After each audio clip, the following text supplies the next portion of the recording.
ও মা কি করছো? আরে তোর জন্মদিন, তার জন্য একটু ভাত সাজিয়ে দিচ্ছে। উড়িছে। বস।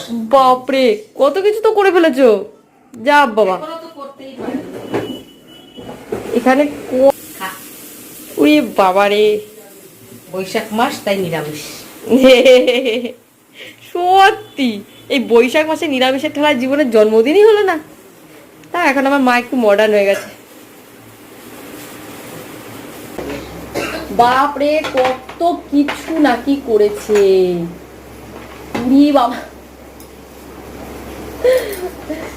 তো এখানে পটল ভাজা, আলু ভাজা, বেগুন ভাজা, মানে 5 রকমের ভাজা করেছে, চাটনি, ডাল, ও আমও কেটে দিয়ে দিয়েছে মা। কিন্তু যেহেতু বৈশাখ মাস তাই পুরো নিরামিষ।